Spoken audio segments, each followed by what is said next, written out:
Bonjour et bienvenue dans cette nouvelle séance de géographie à distance. Aujourd'hui, comme pour le précédent chapitre, on termine ce chapitre 6 par un schéma bilan qui reprend nos grandes questions de mobilité, de flux et de réseaux de communication sur le territoire français.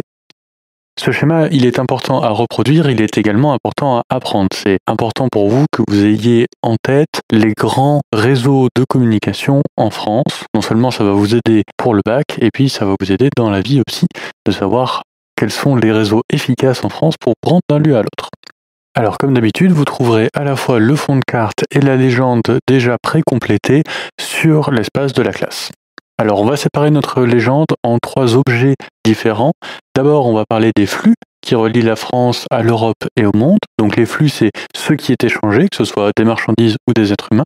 Ensuite, en deuxième partie, on va parler des réseaux qui permettent l'échange de ces flux. Donc les réseaux, on est bien d'accord, ce sont les infrastructures. Un flux de passagers, par exemple, a besoin d'un réseau, par exemple une route ou un aéroport, pour pouvoir circuler. Et enfin, ces flux et ces réseaux, ils prennent place sur des territoires. Donc quels sont ces territoires? Est-ce qu'ils sont bien ou moins bien connectés à l'Europe et au monde? Donc ça, c'est nos 3 parties, les flux, les réseaux et les territoires. Au sein de ces 3 parties, on va mettre les grands éléments. Donc là, ils y sont tous déjà.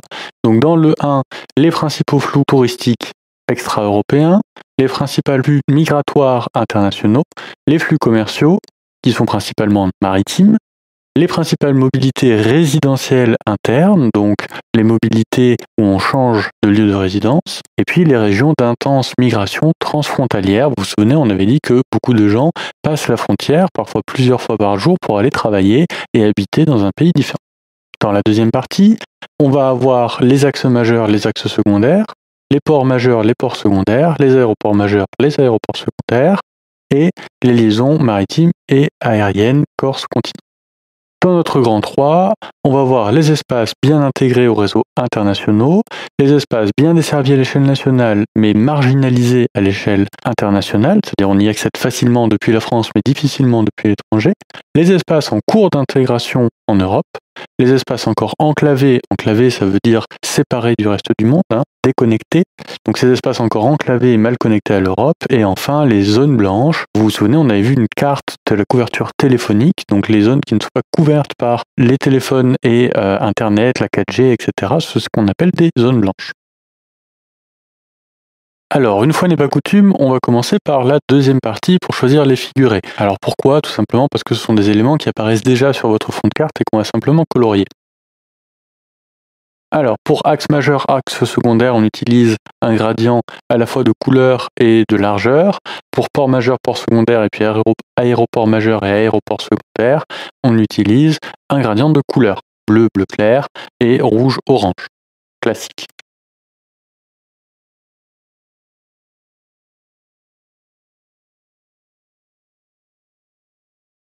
Alors, on va reporter tout ça sur la carte.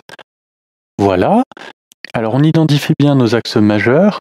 L'axe majeur autoroutier et ferroviaire qui est le corridor Seine-Rhône, qui part du Havre et qui arrive à Marseille en passant bien évidemment par Paris. Donc à Lyon, on est en plein milieu et qui a une extension vers la Belgique. De cette extension vers la Belgique, on part d'un côté vers le Royaume-Uni, de l'autre côté vers les Pays-Bas. Et puis on va mettre, même si ce n'est pas en France, c'est important quand même de le noter, un autre corridor qui passe par Milan, traverse la Suisse, remonte le Rhin ensuite jusqu'à Francfort et le nord de l'Allemagne. Ce sont les 2 grands corridors routiers et ferroviaires qui structurent notre espace, même s'il y en a un seul qui traverse vraiment la France. Ensuite, on a nos couloirs secondaires qui sont généralement occupés soit par des liaisons TGV, soit par des autoroutes, et en général même par les 2. On note aussi nos grands aéroports, notamment Paris, et puis à l'échelle européenne, Francfort, et nos aéroports secondaires, notamment Lyon, Toulouse, Nice. Pareil pour les ports principaux, qui sont Le Havre et Marseille. Souvenez-vous, le port principal en Europe, c'est Rotterdam, qui est plus au nord, aux Pays-Bas. Et puis les ports secondaires, Brest, Saint-Nazaire, Bordeaux, Bastia et Ajaccio pour la Corse. Alors, plaçons maintenant nos flux. Donc, on va mettre dans le grand 1 les principaux flux touristiques, migratoires, commerciaux et mobilité résidentielle interne avec des flèches de couleur. Donc là, j'ai mis des flèches de dégradé autour du bleu, mais vous pouvez mettre autre chose. Et puis, on rajoute dans le grand 2 les liaisons maritimes et aériennes Corse-Continent qui vont être avec une flèche en pointillé.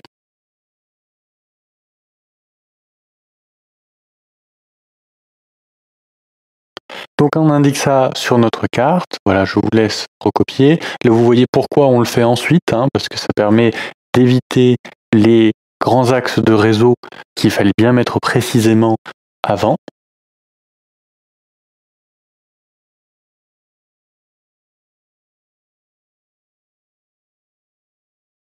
On termine notre légende avec les figurés de surface qui sont réservés au grand 3 et on fait un dégradé d'orange vers le jaune pour les espaces bien intégrés, les espaces bien desservis mais marginalisés, les espaces en cours d'intégration qui vont être le plus rouge et puis on peut faire une rupture avec une couleur très différente, j'ai mis du vert pour les espaces encore enclavés, mal connectés à l'Europe.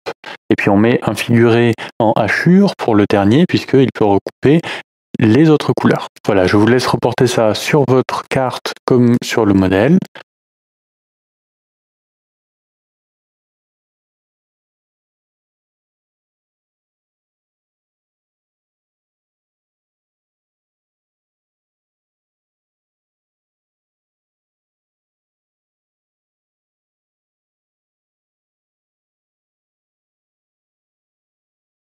Une fois que c'est fait, il ne nous reste que à rajouter la nomenclature pour la Manche, l'océan Atlantique et la Méditerranée.